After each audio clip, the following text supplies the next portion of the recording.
This video is designed to provide a brief overview of the SafePaaS solution for enterprise access governance and continuous controls monitoring. What you see right now is a login screen for a SafePaaS user. And it's an inbox that has all the workflow notifications that an individual may receive. Each individual that's involved in their review approval process will get a workflow notification. We use workflow quite extensively within SafePaaS to manage a large complex organization, but also to tie the other individuals into the remediation process. We do workflow for user provisioning, for exclusions, user certification, any SOD policy changes. Once again, we use workflow quite extensively across SafePaaS. On the left, you'll have all the drop downs that are available to a specific user as they log into the SafePaaS application. And each user will have a unique view. This is a demo environment with quite a bit of access. But as I mentioned, each user will have a unique view based on their role in the organization. Just to show you some of the capabilities that are available, we'll go to AccessPaaS. Under AccessPaaS, we have Enterprise Access Monitor. And Enterprise Access Monitor is designed for segregation of duties, monitoring, and management. These are all the functions and capabilities that exist within Enterprise Access Monitor for all the ERPs. So if I go to define scope and look at the rules, I'm going to go into and use a SAP environment.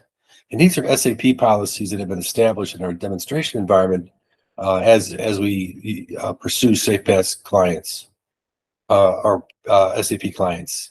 So you have the ability to add rules manually, which is a very simple process. It's no technical language is necessary. It's all object-oriented. You can import rules electronically from a spreadsheet that matches a SafePaaS format, or you can export rules to move between different environments. So if I open up the one of the SOD rules by clicking at the hyperlink, all the elements here are user-defined as you build the SOD rule. These rules can have are monitored at the most granular level. As you can see in this particular example, we have the SOD analysis being done at the authorization object, at the role itself, or transaction codes within SAP. So you define those, and once again, SafePaaS will go to the most granular level. You have rule attributes, as I describe all the different elements that fall within SOD rule itself. We also, within SafePaaS, track exceptions and corrective actions. So exceptions and corrective actions are related to remediation tasks that may occur as you detect violations within your ERP application. Exceptions are defined for false positives. So if a user has a lot of access, but their role in the organization, they have to have that access, we can create an exception. Or if there's a customization that changes how a form works, that a particular customization can have an exception to prevent creating violations every time you run that analysis. And once an exception is detected, and in the current analysis, it'll also affect future analyses. We also have corrective actions, and corrective actions are changes in the ERP. You can deprovision a user, you can remove a transaction code from the user, and SafePaaS, while it can do the actual removal and changes to the ERP, we track it in SafePaaS as a corrective actions, but we typically see the desire to integrate with a ticketing system to perform those tasks. As I mentioned, you can have manage SOD tests. You can have as many as you like. As you have, as you're going through the remediation process, you want to see the impact and the changes you make, so you can run a test at any point in time and run reports on those tests. If I go to manage violations, those are the exceptions that I mentioned for false positives. So if I grab the SAP internal environment, grab one of the requests, which are the actual SOD analysis, and click on Go, it'll give me all the different violations that exist for this particular SOD test. I can do mass updates of exceptions if I know more about some of the exceptions that are being generated. Or I can go individually and identify the exception type. Here we have an exception type by user. This user needs to be, has access that he shouldn't have. And then I can define the scope. And then I go to submit. Exception type will put in the justification. and submit.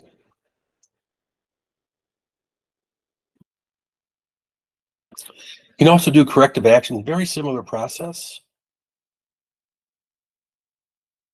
So we can define the environment, the environment itself, the test. It'll generate the violations, and you can decide what the remediation path you want to assign to the violations. It'll display all the different violations that existed.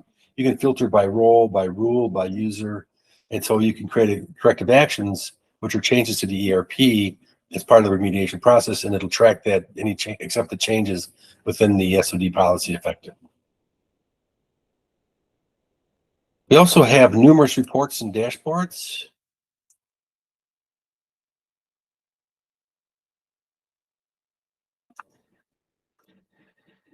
And these are canned reports. I mean, I should say canned dashboards. These are designed to help the remediation work. So as you decide your remediation strategy, you can have the biggest impact on your efforts to reduce the number of violations being generated.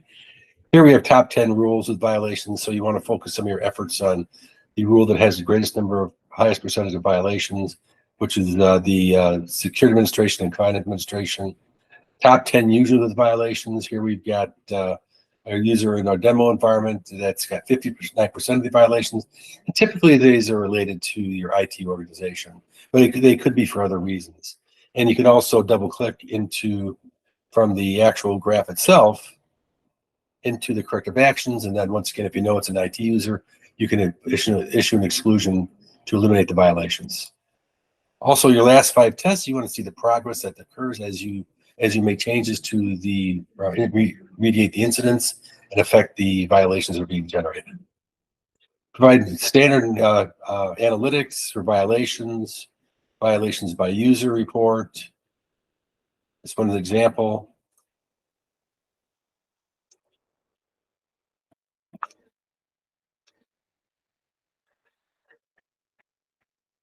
And what's unique within SafePaaS is that each user can create, configure reports as they want to see this information, and they can save that report format so that whenever they want to do their reviews, it'll give them that information in the format they prefer to review that information at.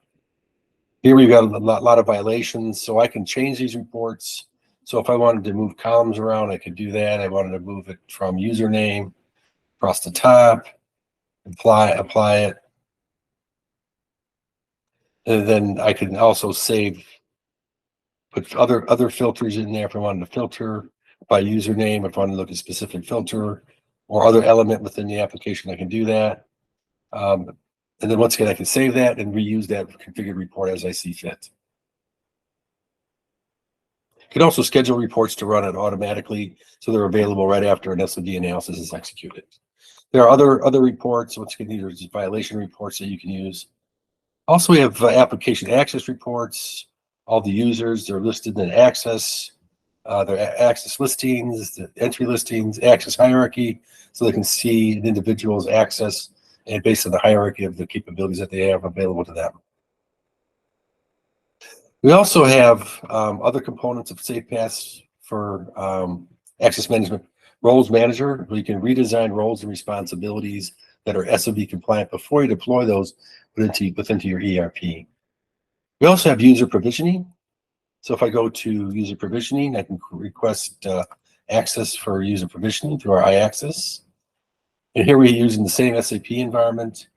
And then these are registered users within the ERP. Not all users will have this access or be allowed access. They've got to be registered, because you could have 5,000 employees in your company, but only 500 actually need access. So those 500 need to be registered. Existing users can be auto-registered, but anybody new coming in would have to go through a registration process. So if I just grab a username, click on go, and here we have what they currently had access to in the past. Here's another request that was previously initiated. It had done some SOD testing, so they'll see the potential violations. But it's very simple to add new access, custom access. So if I just grab one as an example, click on next, And then I would submit it for violation testing, and it'll compare all the access that that person is requesting against what's already been approved and already been requested.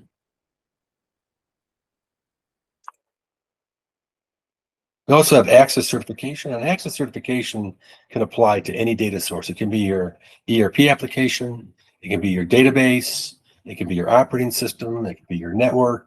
Once again, we allow access certification automation for almost any data source. So we have access certification. So if I want to manage the certifications, here we have ones that we previously initiated, pretty straightforward process. There's a little bit of configuration that goes on to decide what a user will have access to.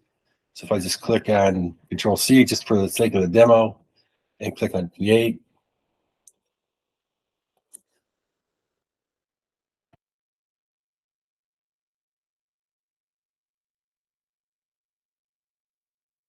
and name the convention that differentiates it from the other certification reviews that are going on.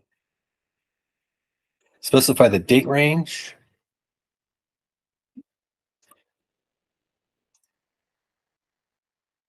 Decide whether the end date action. So if there's not a timely response to the certification, you can have the system flag automatic termination for users that haven't been validated, or they're automatically verified. It's one of the options that are available within SafePaaS.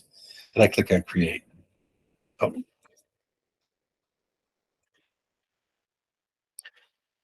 You can also use different selection criteria to reduce certain violations. So if you have access groups or different risk levels, click on Create. So now it's going to create a certification. And what occurs is that once the certification review is completed, they'll send email notifications to the certification individual that's doing the certification for their review. So that's SafePaaS Access Management in high level overview. What I want to show you next is the Monitor Pass for continuous control monitoring.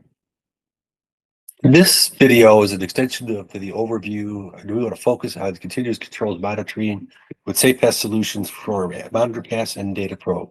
When you look at the two different components of this solution, it helps organizations monitor configurations, transactions, and master data within the ERP application. And so there's two major components. There's Data Probe, which is SafePaaS's proprietary ETL solution for integrating with other applications, and Monitor Pass, which monitors the violations that are being detected. So let's look at Data Probe first at a very high level. Let's look at setup. Within Data Probe, you have objects, and objects define the elements within the database that you want to monitor with this specific control or other controls. So if I go into Manage Object, and it gives me all the different Data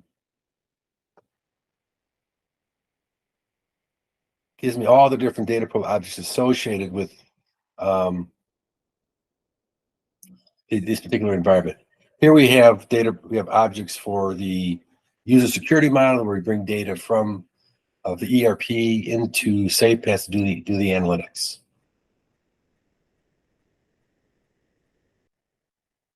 And so if I look at some of the components, so if I look at the users, once again, it defines all the different elements that are within the environment.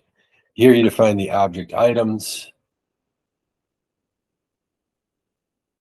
And these are the elements as are defined within an SAP environment for the user security model. You can decide the column name, the type. Once again, all these are elements that are defining the object. It helps you refine how you want to monitor and manage some of the objects within your database environment or ERP application. You can put in rule logic. Rule logic is defined allows you to filter the data. So you're only looking at specific sets of data based on the control or the monitoring control that you want to establish.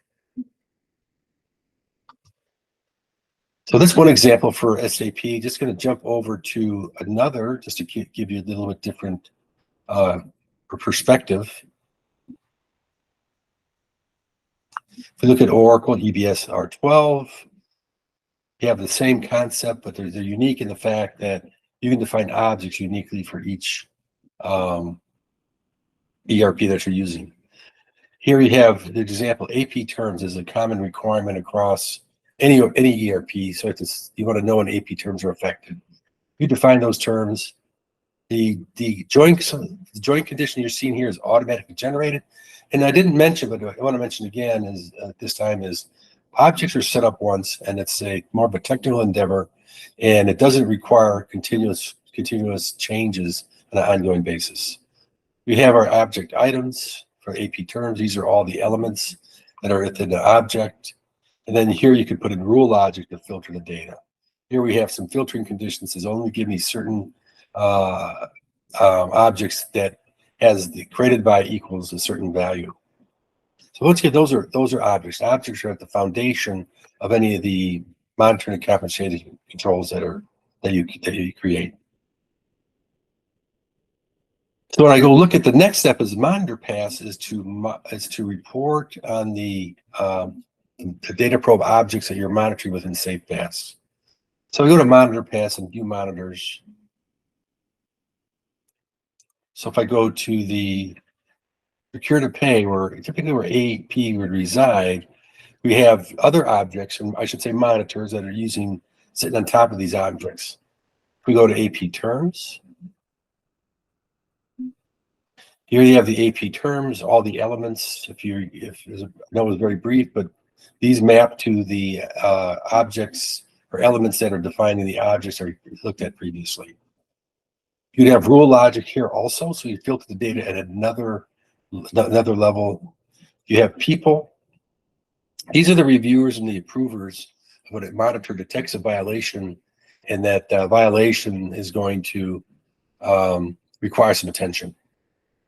We have a concept called snapshots within SafePaaS. The snapshots are the raw data coming from the data source, which can be an ERP, into SafePaaS to do the analysis. So if I click on snapshots, here we have one snapshot, which is a raw data. So if I run a snapshot, it'll give me all the different elements within the object that I'm reviewing. Now, when you run a monitor, it creates what we call result sets. And there's two different avenues or outcomes for using monitor pass. You can have snapshots, which are the raw data. And it's giving you the raw data related to all the AP terms within the ERP application. Or you have change trackers. And change trackers are when a change occurs to a key object or element that you want to track. In this particular instance, we're monitoring the payment terms. Any payment terms change, we want to give you before and after. You also have the ability to do comparisons. So if I run a comparison between results, I can do that. We do provide analytics related to monitor pass analysis. So here we've got all the different incidents by business process: procure to pay, record to report, or general ledger. Here we have a graphical representation. And as I mentioned in the previous overview, is that you can take raw data, create custom configurations or custom configure reports, and then save those for future usage. It's a very simple, straightforward process.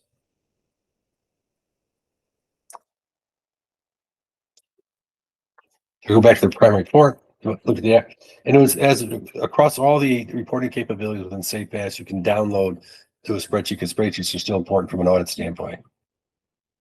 We also have the open incidents. These are all the different objects that are available to this particular user. So here we have AP terms, supplier sites. We have duplicate payments, suppliers and payments created by the same user. So we can identify those just by clicking on them. It'll give me the snapshots or whatever the elements are that I can report on and provide this information as needed. That's a quick brief overview of Monitor Pass and Data Probe. Thank you.